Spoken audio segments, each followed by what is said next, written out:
Hi guys, my name is Rodney. Welcome to Games Master Toolbox. Hope you can hear me. Hope I don't have to record this again. Alright, now, there are fans of role-playing games, fantasy role-playing games, that feel it's not realistic or historically accurate to use the gold standard in a medieval society for Dungeons and Dragons. Much to their frustration, when they talk about the gold standard, the response is, well, dwarves, dude. They do have some legitimate complaints like quarterstaff costing a wooden quarterstaff costing so much. Should be a few copper pieces at best. One of the remedies to fix this is to change the weight of the coins, make them the size and weight of a modern day coin. But there's really no problem with the gold standard once certain facts are recognized. I recently came up against a blog and I lost the link, so I'm trying to reconstruct the information for this video about the gold standard. It makes a very the blog it made a very good argument for keeping the gold standard in D&D. There, see now. Let's talk about the past. There's a reason why medieval times went into the silver standard. Uh, the Ro- uh, the Roman Empire was on the gold standard for 500 years, from 1st century to 5th century. It fell. With this fall, it meant that those who had gold would hoard it and not use it much for trade. This in turn isolated these kingdoms. They had a bronze coin used, but it didn't help much. The kings couldn't even collect taxes because it would cause too much trouble. Citizens would rise up and burn the tax collectors' books, which happened to Childeric, a Frankish king who had gold that his father collected 20 years ago. They had to sit on a lot of the gold they had. It almost caused, or it did cause, an economic collapse until the silver standard was adopted.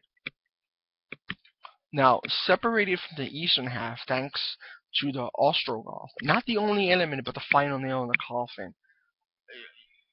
Now you have the Western Roman Empire, or what will become the Byzantine Empire. The Byzantine Empire lasted another 600 years, well into the beginnings of the High Middle Ages with the gold standard.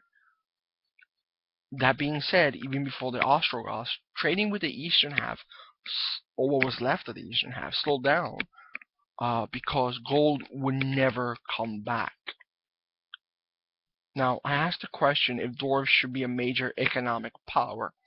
I think it was, yes, it was. It was Daniel David Ducker who answered, quote, "When any mining that they do, they should be. After Roman pump technology was lost in the Dark Ages, you couldn't mine below the water table anymore and had to rely on surface deposits, which had been largely mined out by then, which is why metal was so expensive. Rome could issue metal armor to his legion, but part of what made a knight unique was his mail corselet. So an economic base on Dark Age tech could really benefit from some competent miners." End quote. Now, what if there is no Rome to collapse? I think it would be the dwarves to discover water pumps before humans. So imagine a Dwarven Empire. I don't think they'll be taking slaves. Uh, but anyway, gold is not the only thing that they will find down there. There's metals and gems, which brings us to another interesting point. All these ores have to be processed, which means smelting. All their forges will have to be close enough to the ground for smoke to escape, or they will suffocate. Hell, all the dwarves will die at dinner time. Let's not forget they love beer. They need to have had farmlands to grow, or for all this, wheat and barley. I know granite is a commodity to be traded, and who better than dwarves to do it? The question was mostly met with Now, the question I posed was mostly met with reinforcing the stereotype of the dwarves. It was fought. It was fought. Stereotyping a widely held but fixed and oversimplified image or idea of a particular type of person or thing. Now, it really should not be applied to a fictional race. But I'm not looking for a kid's cartoon level of a race where one description describes a whole society. Now, now, sorry, that was a bit of a rant there. Now, these settings are not on the gold standard, but on the platinum standard. I know there's not enough platinum in the world for that to happen, but scientists do believe the moon and asteroids are rich with platinum deposits.